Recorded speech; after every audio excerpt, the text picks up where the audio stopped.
Zdravo svima.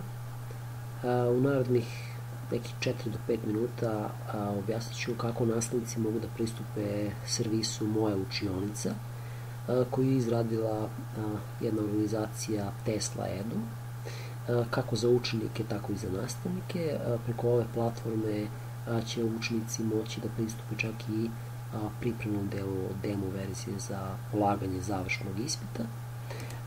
Pa bi ja sad krenuo sa onim delom da nastavnici na sajtu www.mojaučionica.gov.rs mogu da pristupe i da pogledaju uputstvo i mogu da se prijave.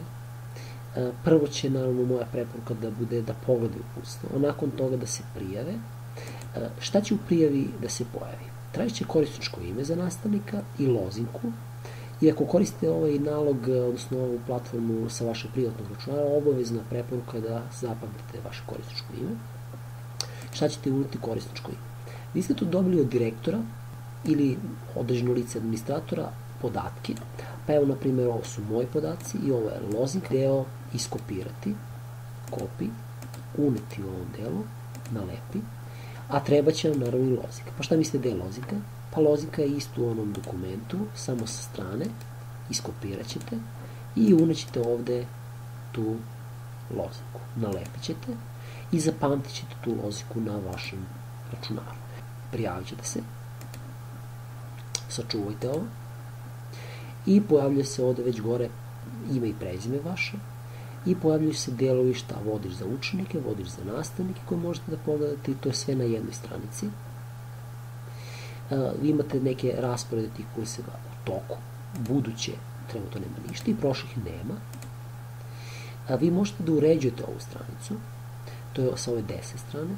Vi sa leve strane imate prikaz moja početna stranica, deo za kontrolni panel, to je ovo sad što smo trenutno. Onda imate neki kalendar, vodič za učenike, vodič za nastavnike, to je ovde što pišu ovi kao neki kursevi koji su u toku, koje možete pogledati, pa ako pogledate vodič za nastavnike, on će vam predstaviti kome možete se obratiti, ako ste u nedoumici da pogledate to uputstvo, nešto o aplikaciji Tesla Edu, preko računara ili preko mobilnog telefona u video formatu, ili nešto sa PDF formata koje možete pročitati ili štampate, ili nešto što je spoljna veza, neki link sa strane, kreiranje kurseva, kako možete napraviti kurs, pročitajte na primjer ovo, kako može da bude kurs raznovrsta, naravno sa otvorenim i zatvorenim pitanjima, da pogledate video, dodeljujete odeljenjima grupe na kurs, kako to trebate da pravite, imate video isto objašnjenje, kreiranje zadataka, o nekom zadatku, kako da se kreira, uputstvo, možete da štampate, ocenjivanje zadataka. I u suštini ovdje je sve integrisano, znači ono nema potrebe da se ide na Viber, da idete na Facebook, pa da idete na Teams i tako dalje, nego je sve na ovoj platformi Moja učionica Tesla Edu. Pa imate kanale komunikacije, o kanalima, pa imate opet uputstvo video, praćenje prisustva, da li su učenici prisutni u datom vremenskom periodu, da su svi ostali, na primjer zakazujete neki test.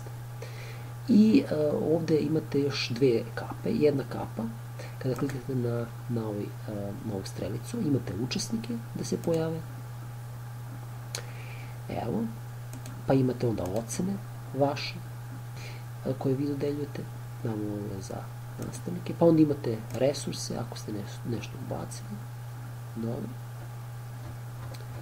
I onda imate sa ove strane vodič za nastavnike, to je ono uputstvo, a ovde što se pojavlja kao pisance sa crvenim nulom, to znači da nemate nikakvih poruka od učenika ili nekog ko je u vašoj vezi. Ovde možete u profilu da menjate neke vaše podatke. Evo profil.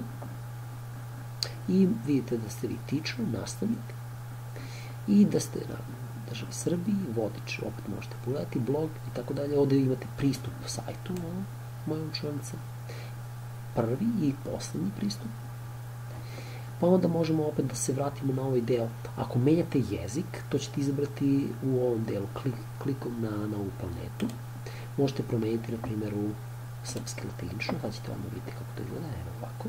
Ili ako ste, na primjer, nekog iz drugog govornog područja, možete izabrati nešto drugo, evo, na primjer, mađarski i tako dalje. Ako želite da pretražite sve na ovom sajtu, ićete na ovu lupu i možete iskucati neki kurs koji vi predajete i koji je dostupan na ovoj platformi. Ako hoćete da izađete, staćemo srpski, enter, i pojavljuje se nešto iz srpskog jezika. Ovde vidite za određene nastavne jedinice i tako dalje. Iako smo dodelili te kodove njima, mi smo morali da napravimo neku listu. Naravno, te liste sa kodovima, sa lozinkama, pa evo kako bi to izgledalo. Korisničko imalo koje dodeljujemo učeniku, a lozinka se isto dodeljuje učeniku, samo mora da pazi da sve isto prepiše. I u ovu kolonu razne starešine bi trebali da navedu ime, u jednu kolonu i prezime. Zamislite da imate 30 učenika i da svima podelite da neko zaboravi koja je lozinka. Tu dolazi ovaj deo gde upisujete ime i prezime i kasnije kada učenik kaže zaboravio sam, vi jednostavno pregledate u vašem delu ovog dokumenta, ovog fajla, sačuvate ga i onda da se podsete koja je lozinka. To je bilo to za danas. Hvala na pažnju. Vidimo se